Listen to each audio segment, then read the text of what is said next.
Premijer vlade Federacije Bosne i Hercegovine Fadil Novalić na preskonferenciji održanoj 17. marta nakon sjednice vlade Federacije u Mostaru najavio je redovno i vanredno usklađivanje penzija. Porast penzija bi trebao da prati rast cijena hrane, kazao je premijer i time ulio nadu hiljadama penzionera da je vlada spremna da stane u zaštitu najranjivije kategorije stanovništva. To je 8,1 za redovno usklađivanje, koje je bilo zagarantirano penzionerima i ovako i onako. Ali mi smo skoro, dobili, uspjeli, predložili smo i parlamenta, usvojili su parlamenti, izmjenu zakona za vanredno usklađivanje. To vanredno usklađivanje će naslijediti iza 15.4. i ja vjerujem da će i ono imati kapacitet, malo se drugčije računa, oko 3-3,5%. Znači, moglo bi se svakako dogoditi da to bude znatno preko, ciljamo na 11,5%, zašto su troškovi hrane porasli po statistici 10,1, to je za 3 kvartala. Ne znamo za 4 koliko je bilo. Vjerovatno će taj broj ići još gore. Međutim, prema informacijama do kojih je došlo Udruženje penzionera Tuzlanskog kantona, Upravni odbor Federalnog zavoda za penzijsko i invalidsko osiguranje donio je odluku da će se penzije u Federaciji Bosne i Hercegovine redovno uskladiti za 7,3%.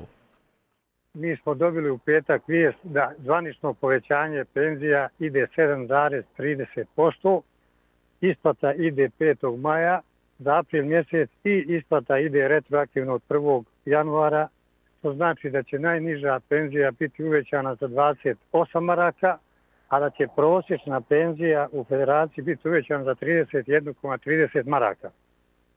Za nas je to jedan šok, jer smo mi imali zvanično obećanje od federalne vlade i resornog ministarstva da će biti 8 ili 8,1%.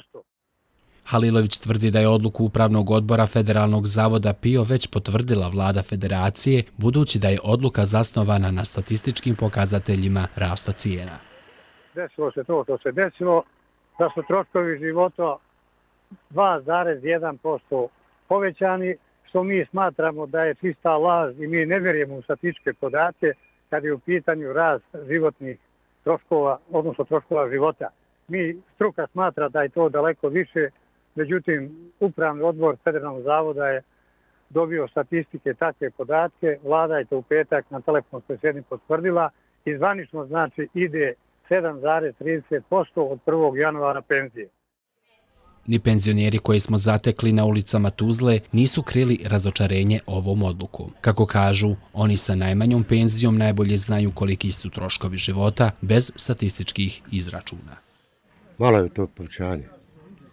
Trebalo bi malo više na odnosu skupoće, potkupljenja svega, da se prati standard. Kako su životni troškovi ove godine počeli da skaču, nikom nije dobro ni sa nekom srednjom platom, a kamoli sa penzijom minimalno. Znaš šta je?